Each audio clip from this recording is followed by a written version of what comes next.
This interview is for information only and should not be considered as investment advice or a recommendation to buy shares in the company featured. Welcome to this Stockbox interview.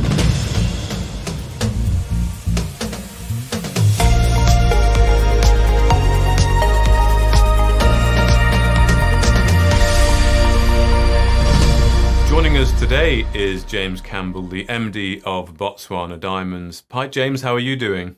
I'm very, very good indeed, Mark, and how are you? Very good, thank you, James. Thank you very much for joining us. You're joining me live from the mining Indaba, aren't you, in Africa? So what's it like? What's the vibe down there? Well, Mark, yes. Normally the mining Indaba, or the Cape Town mining Indaba, is held in the last week of January, when it's very warm and the Northern Hemisphere friends and colleagues really enjoy the sun and the kind of outdoor lifestyle in a joy de vivre moment. Because of COVID, the Indaba's been postponed to what is now winter in Cape Town. So at the moment, it's kind of grey and murky, very British style weather outside, but it hasn't actually dampened the enthusiasm. The common phrase is, it's lovely to see you again.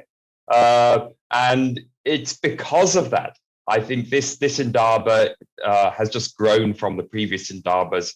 And with the focus on ESG and battery metals and things, followed by people getting back together again, it's a good event. It really is a good event.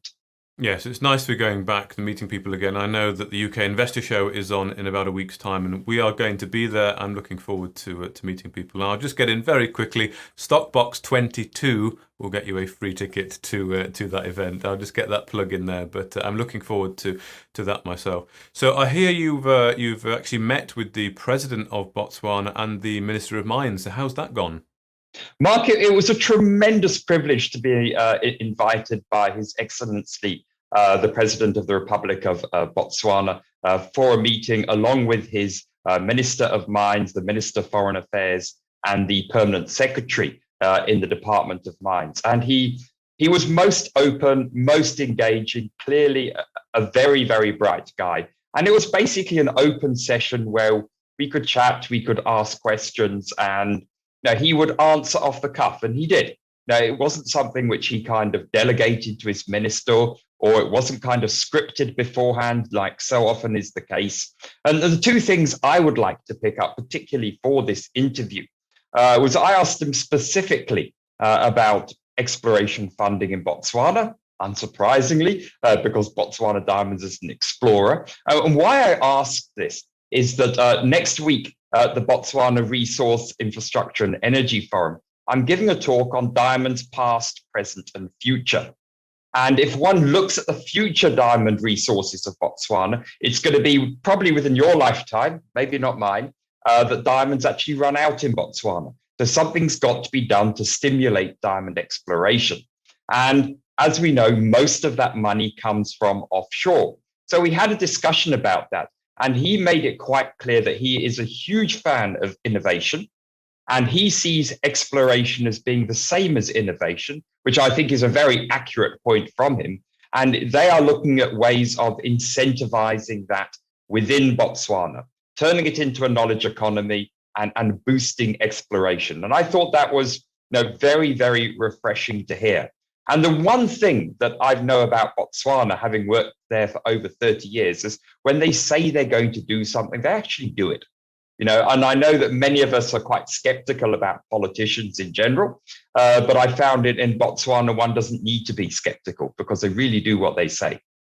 And then the second point, which he volunteered, as well as the Minister of Mines privately afterwards, was there anything more they could do to help us in terms of the acquisition of Ghaghoo mine?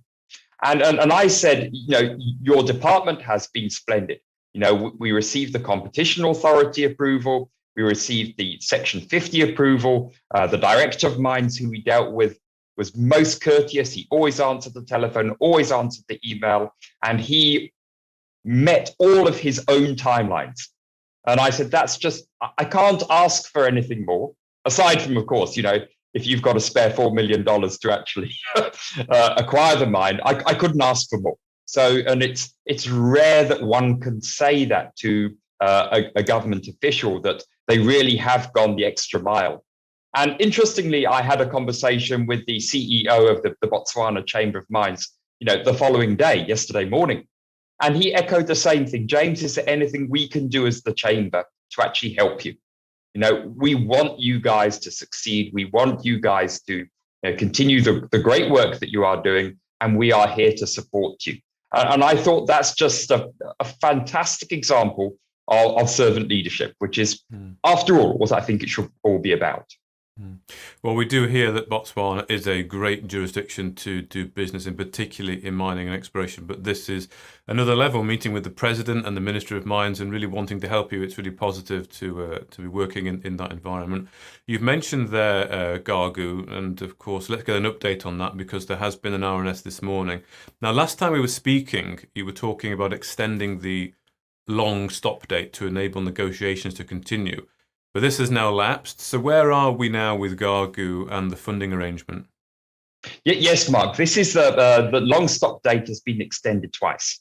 The original long stop date was the end of January, and shortly before that, our original partners, Vast, said they were unable to fund the project. And we had sensed this would be the case, and we had started discussions with a number of different funding agencies. And GEM have been most generous in giving us 2 extensions to the long stop date. We're in very advanced discussions with 5 particular funders at the moment. But as you can imagine, the acquisition of a diamond mine in the middle of Botswana is not a trivial or a simple exercise. So many of these people do require more time to do their own due diligence. And in discussions with GEM, they've said, look, let's not give an additional long stop date. Let's re-engage on very similar agreements if you guys actually manage to conclude on the financing. And then I think that's very fair. And in the discussion with the Director of Mines, he also felt it was a much cleaner kind of arrangement, doing it that way rather than granting additional long stop dates. Okay. So it's progressing. It's not a negative, but it's also it's not completed yet. No, absolutely, Mark. And one of the things is, as we've discussed a moment ago, Botswana is a great mining destination. They've gone out of their way to actually help us with this. But funding for diamond exploration and mining projects is a challenging thing. I've been doing it now for 16, 17 years. The other day, I had to tot up how much the Botswana Diamond Board have raised, and the African Diamond Board, on exploration in South Africa and Botswana. And it's about 400 million rand that we've kind of raised, chiefly on the London market, to put into projects here. But it's a different level trying to acquire a diamond mine. But yes, as I said, we've got 5 funders. They're all very serious. They all understand that we can re-engage back with GEM again. And they're all comfortable with that. And we certainly hope we can actually conclude with one of them in the not too distant future. Okay. Now, you also had news earlier in the month on Thorny River, where the ground geophysics have discovered the largest anomaly to date, consistent with a kimberlite pipe of 25 meters in diameter. So can you just put that into context for us, James, to begin with? Absolutely, Mark. We had a twofold strategy at Thorny River. One was to actually do very detailed work on the river and river extension flow, and we've drilled that extensively, and we announced a mine plan on that about a month or so ago. In parallel to that, we did a very, very thorough historical data exercise, and we uncovered 5 targets which had been missed.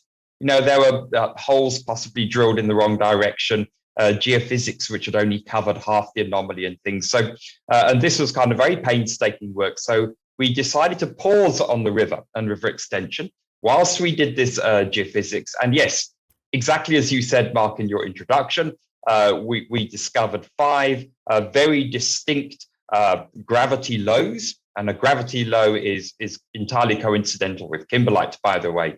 In this region, one of which was the largest we've actually got to date, which is 25 meters in diameter.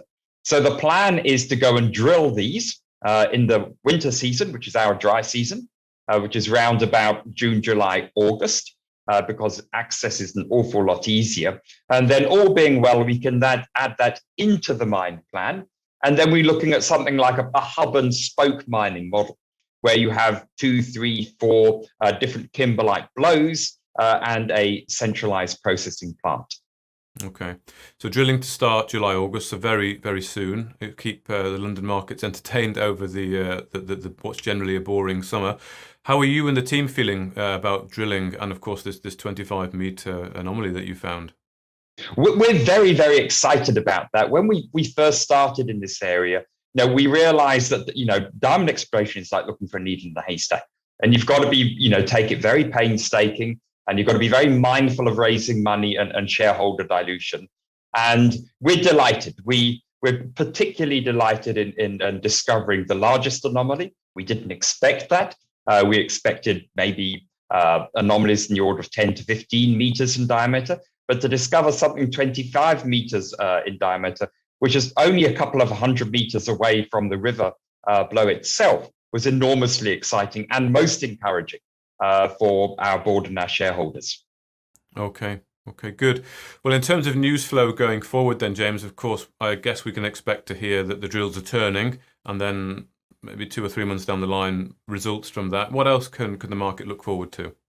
No, exactly. We'll announce that we're drilling, we'll share the results on the drilling, and then we'll share the updated results on the mine plan from that. And then, of course, talking about Ghaghoo, we'll be updating shareholders on Ghaghoo as our kind of discussions go with our financing partners. There's also other exploration activity in Botswana that we'll be reporting, hopefully in the not too distant future. And just for interest, if shareholders and viewers want to get a kind of a snapshot of diamonds past, present, and future in Botswana, I'll be publishing that presentation next week. Excellent. Okay. Well, thank you very much, James Campbell, the MD of Botswana Diamonds, and I hope the rest of the mining Indaba goes well. I'm sure you'll be very tired by the end of it, but hopefully all worthwhile. Thank you so much for having me, Mark. It's always lovely talking to you. If you enjoyed this interview, then give us a thumbs up, a like, or a retweet. Subscribe to us on YouTube or follow us on Twitter, and hit that notification bell to be the first to know when we release new content. There's loads of great content on our website too, across all our programs at stopboxmedia.com. Thank you for watching.